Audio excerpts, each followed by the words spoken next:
For the Mitchells versus the Machines, the team at Sony Pictures Imageworks was challenged by a wide variety of effects work. When designing the effects, we were very mindful to stylize our work to fit within the illustrative look of the show. The visual language of PAL was clean, high-tech, and geometric. Robot thrusters, for example, were not simple smoke simulations, but rather futuristic, graphic, polygonal shapes. This geometric polygonal style was also used in other effects related to PAL, such as the freeze ray and the capture cubes. We also tackled complex RBD simulations that were highly art-directed and equally stylized.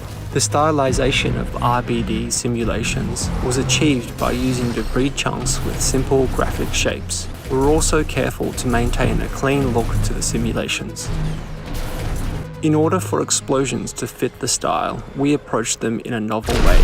We first started with a traditional pyro simulation because it created the desired motion and color.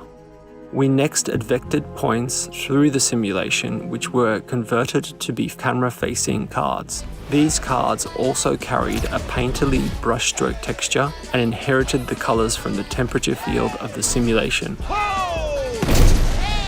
For the final step, we created hand-drawn art that sat on top to enhance the 2D look. We used hand-drawn elements extensively. Combining hand-drawn animation with our card-based rendering techniques allowed us to successfully mix 2D and 3D elements.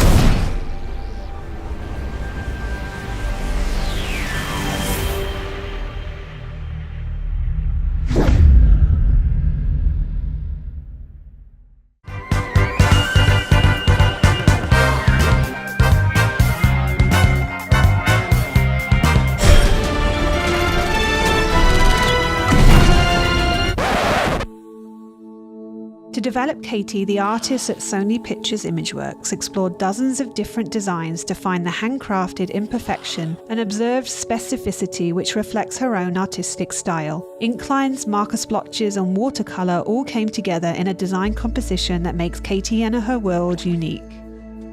With the unique 2D representation in mind, the look dev and compositing team developed techniques to simplify and stylize the shading to achieve this illustrated look. We built an outline tool which was used to create hand-drawn lines around Katie. The outlines were able to break away from the surface, have width variation, and react to lighting in the scene. A special tool was developed to reveal brushstrokes in the shadows, bringing in progressively denser texture detail as the lighting changed. Animators also used rigged ink lines that blended with the lighting-generated lines to help define facial expressions. As a quirky, artistic teen, Katie draws everywhere, including on herself. We textured her hands and clothes to be covered with doodles to show off her creativity. Every aspect of Katie was made with the intention of breaking the CG mold. Custom hand shapes, clothware, even her pupils were created with hand-drawn imperfection in mind. The Mitchells vs. the Machines is a story told through Katie's eyes. Sketches and doodles appear drawn over the film that complement Katie's emotions. These doodles, which we dubbed Katie Vision, were achieved with a variety of mixed media: 2D animation, real puppets, even live-action photo reference. For it to feel natural and unplanned, they were added into the scene after animation, allowing them to appear as spontaneous reactions to what was happening in Katie's story. Goodbye, you king of kings.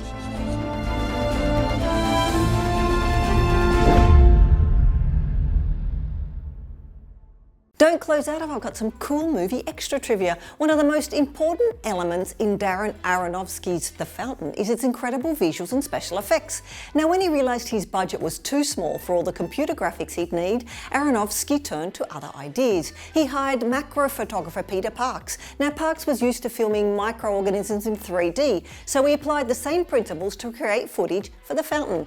The incredible effects to portray outer space were done for a mere $140,000 as opposed to the millions that CGI would have cost. Do you like my shirt? You can get one for yourself from the shop section under the video.